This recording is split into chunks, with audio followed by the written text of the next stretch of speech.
Got vision and destiny. Add elemental, that's chemistry. All those heroes, that's infinity. It's endgame, that's Yugi peoples, welcome to the discussion video. Alright, first of all, before y'all start asking me again, deck profile for my D-Force hero will drop tomorrow around, my usual upload time, closer or later or whatever, pretty much around that time. But yeah, so we use this version of D-Force heroes 3 different tournaments. The first tournament we took first place. The second tournament we lost in top 4, and then in the third tournament we took second place after going undefeated through 5 rounds of Swiss. We finally lost in the finals to the deck we had drew with earlier in the tournament. I think we drew round 4 and it forced a round 5, and yeah, went undefeated throughout all the Swiss. And then we did a top 8 portion and I ended up losing to Labyrinth in the finals. Man, it's really, I kind of blew the match. And then at the same time, that deck just has so much grindy power, and it's just when they can constantly recycle the cards over and over and over and debury you over and over and over, it makes it really tough to win. But I will say this, that in that matchup, D-Force did help out a lot. And throughout, kind of quite a bit of the tournament, D-Force was that card, that I could kind of lean on. One thing I will say about this thing is I don't think I Dark Angeled anybody the entire tournament. Yeah, it just seemed like everybody has some kind of way to out it now, unless you get it with the rivalry. So basically, my strategy was, if I draw rivalry, I'll try to go into Dark Angel. But, even with 3 rivalries in the side, I never drew it when I tried doing that instead. And yeah, just never drew the rivalry. So I just decided never to go into Angel. And, it actually worked out pretty well. Like I said, the second place tournament we actually was a Rarity Collection tournament, and so I won the Eldritch playmat, which was really cool because they wanted to give it out to the player who ended at the top at the end of Swiss. And then we did a separate tournament for the top 8 players where we played for a double box. It was double box tournament for Age of Overlord and Rarity Collection. So shout out to Primal Cards and Collectibles. Man, they hosted an amazing tournament. There were quite a few people. It was, ran pretty smooth, and they were willing to put up with us being there really late, really late, later than what we usually are. And, he didn't even have to give out all the extra prize support, and he decided to do that. So, shout out to Di, Nam, and Tyler, the whole crew up there and stuff. And then also shout out to, everybody who helped me get I got all my QCRs, y'all. We got the Dark Laws. Yeah, we got the Dark Laws. And yeah, I played the tournament in my Dual Academy sleeve, so we used the yellow for my extra deck. And then we got all of our QCR Ferrises. So we got all those, and then we got a QCR Rhoda, of course, and I played my main deck in my Dual Academy sleeves. We had the Dual Academy box, the Dual Academy Field Center, so we was really repping GX era in that tournament. And then out of my boxes, I got the 2 boxes of Rarity Collection. I pulled the QCR Baron, and eventually, it led to a lot of this stuff. And then, also at the same time, people know I love Hero, so they were real decent and stuff with trading me the cards because they knew probably nobody else would kind of want them. So, shout out to everybody. Y'all know who y'all are, who helped me accomplish that goal. Even before the tournament started, I had the whole thing I think I had to get 1 more Ferris after the tournament started, but you know what I mean. And then, like I said, we won the playmat. We pulled a QCR Baron, which got traded, and then, a couple other cards that got traded and sold and all that stuff. And then out of our box of Age of Overlord for getting second place, we actually pulled the Little Knight, not a QCR, but it's still Little Knight and the Amnesty. So still 2 pretty good secrets. So like I said, shout out once again to Primal, and then also shout out to my sponsors. I played on my sponsor playback, played in my jersey. So shout out to Meta TCG because they provide the core, all my staples, my side deck cards, and all that stuff. So shout out to them also for providing all that stuff. And it's overall D-Force felt pretty strong most of the time. A lot of times going second, I did side it out in favor of more cards to help me, break boards and, different things like that. And I felt like, if like a lot of times in those kind of matchups, they're not going to allow me to get 3 monsters on the board. So it's really important for me to draw like some kind of board breaking type thing to be able to most of the time, like going into it, it's like I don't plan on resolving too much. I don't plan on resolving Vion or get into that stuff. It's kind of like I hope I drew Fusion Destiny and I hope I have enough to stop them from negating Fusion Destiny, and then I'll Fusion Destiny at the end and try to push through with DPE and whatever else I can muster up. So yeah, I will say that like the couple of games that I got drolled, we were still able to do a little bit with the deck. Like I guess like the main thing is if you're expecting draw, if you didn't open up with Poly, try to make Poly your first ad. That's real important. You want to get DPE into the graveyard, and then you want to make Poly not get DPE into the graveyard, but get Mally into the graveyard so that you have a way to make DPE and then make Polymerization your first ad. So, that's just what it is, man. You just get drove sometimes because in my previous 2 tournaments I decided to play cross out, and then this time I decided not to play cross out because I wanted to cut down my number of hand traps because I got tired of drawing like a hand trap as my 6th card, and it happened so many times to the point where I was just like, man, cross out might not be worth it. But it's kind of tough to say, like, even though like I can't really say that there was a moment where I activated a card and it's like, dang, I really need cross out right now in order to be able to win this game or to be able to cross that out or something like that. But like I said, we went undefeated. Basically, that second place tournament was like 8 rounds, and in the end, like we just didn't have enough gas to push through the Labyrinth thing. And he's really good, really proficient with his deck, and I think there was like one point where any other deck I played against, because I had DPE Plasma with D-Force out there, and any other deck I probably would have won that game. But because all of them, tribute for cost or send for cost, and they kept activating in the graveyard in the hand, and he just kept on recycling things, and he hit me with the drummer cannon like multiple times, and just like after getting hit with it enough times, you couldn't do anything. Like, and it's crazy because I saw Ghost Bells, I saw DD Crows, I just didn't see them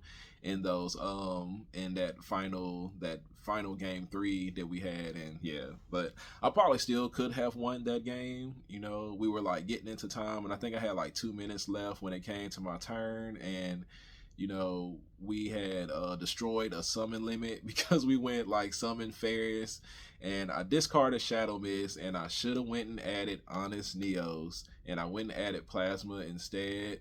And then I normal summon Stratos. I destroyed the summon limit because he changed the Welcome Labyrinth. But in the end, I don't think it would have mattered because when I went to go try to attack, he bounced the card that I attacked with back to my hand. So I think like, but if I had left the Ferris and the Stratos out there and I went and grabbed the Honest Neos, I could have attacked with one, he can bounce it back, and then attack with the other one and drop the Honest Neos and won it. So yeah, that actually might be a surprise to y'all. I did run Honest Neos inside of my deck because a lot of the problem and stuff that I was having was when I would have the Fusion Destiny, I would be kind of like already kind of far in my movements and stuff because I would already have Mally or something in the graveyard, and then you don't want to drop the vanilla Neos because you want him as part of your summoning of Infernal Rage and stuff. And so I just never had a monster big enough because I didn't want to be dropping my Plasma because I want him with D-Force. But the times that I had D-Force, I was able to pick him back up and add him. But so we did run Honest Neos to try to alleviate that. And yeah, it was actually it wasn't bad. I wouldn't necessarily say it won me any games, but it definitely, having him back off inside of there was definitely a threat. There were like quite a few tournaments in the past where I would go to attack with Stratos or something like that, just to see if they would think that I would have Honest Neos to force out some kind of interruption or something like that, but it wasn't working. And I was hoping to take advantage of that, you know, because people got tired of, I mean, I'm pretty sure, you know, they got used to me just attacking just to see if they would think that I have honest neo. So I actually decided to run it, and it didn't like work out. So I mean, it's not necessarily didn't work out, but it just never really came up. So yeah. But overall, you know, I felt like the deck was pretty strong. I played pretty much everything from Rescue Ace, Branded Chimera, Branded Despia. I played against the Rescue Ace Sinful Spoils deck multiple times. D-Force kills that deck. I played against Unchained multiple times. You know, we already knew that D-Force, you know, pushes through that deck. What else? Like, I pretty much played against everything. The only thing I probably didn't play against that I would have liked to have played against was Vanquish Soul, because I know that like there can only be one. It's like a big problem for us, and you know, and yeah, I think like overall and stuff, the deck put really strong. Do I feel like D-Force is needed or should be inside the main deck? It just kind of depends. Like if I went to a major event, you know, which I didn't look at this last one that just happened, if Super Poly seemed to be there a lot, I would probably go ahead and leave the two inside of the main deck. Like there was never a time that I drew it that it was actually like really, really bad. Matter of fact, a lot of the times that I drew it, I was able to use it to my advantage. I think there was like one time where I drew my Mally in my hand and I had Forbidden Droplet, and I drew Fusion Destiny, and I wanted the Fusion Destiny dropping Plasma and Denier, because when he went to go activate his monster effect, I was like, I'm just gonna chain Droplet and I'm gonna drop this Mally into the graveyard, and then I can pick the Plasma back up with D-Force, and that's how I ended on DPE with Plasma D-Force on there. And you know, like I said, any other deck except for that one, I would have been able to win, but the drum mechanic kept flipping my monster's face down, bro. And he's able to recycle it and use it again. It was crazy. So yeah, but it is what it is, you know. Like I said, D-Force was pretty strong, and like I said, like the main reason why I was doing it like that is because I was scared of Super Poly so much. So a lot of times my end board would just be like DPE with D-Force and, you know, my hand traps or whatever I had, and then a set favorite contact. That way, if they did go have something that could, you know, somehow out, which would mostly be what like the Horus stuff, they have that sarcophagus, and it allows them to attack and then send a monster to the graveyard, you know. So like when that happened again, he go into the battle phase, I flip up the favorite contact and, you know, just pop the stuff if it has to be. But mostly it was to, you know, just have the DPE, just to have Plasma and D-Force out there to not get Super Poly like too easily. Like one of the worst feelings in the world is when your opponent just like standby phase Super Polys you. So yeah, that didn't happen. So I did get Super Polyed all day, which is good. And yeah, so the deck profile will be dropping tomorrow. Like I said, shout out to everybody who helped me accomplish, you know, everything that happened over these past couple tournaments. You know, I had to play, like y'all know, I'm always like spicy deck type person, but you know the thing about those decks is like they can be hit or miss sometimes, because when you mix heroes with other engines, it's like you have to sacrifice some of our better cards to lock us into heroes and stuff. But you know, so I'm glad that, you know, I didn't have to go through any crazy antics in order to make these wins happen. You know, it's basically D-Force, and you know, I was actually thinking about running 3 of them, but I felt like 2 was enough. I didn't see it like every single time, but I saw it enough times to where it did make a difference inside of some of my duels. So, you know, it is what it is. But appreciate everybody for staying a while to listen, and you know, y'all will see more of the duels of my tournament plays and stuff. I'll actually do a box opening of my 25th Anniversary Collection box opening thing. So yeah, y'all get to see that video as well as, you know, like plenty of matches from my different tournaments, including this crazy Flunder match that I had that I ended up winning, like basically because of Plasma. Because the boy, what did he do first? He shifted me, and I still managed to get Plasma out on the board. Like I went first, he standby phase or draw phase shifted me, and I still managed to get DPE out on the board. And then on top of that, he evenly matched me. So I mean, not DPE. I managed to get plasma out on the board. Then after shiftering me, he evenly me. So I only had plasma out there, and like that was it. Plasma, stood his ground and ended up winning the game. I did have D-Force, and it all got banished due to evenly.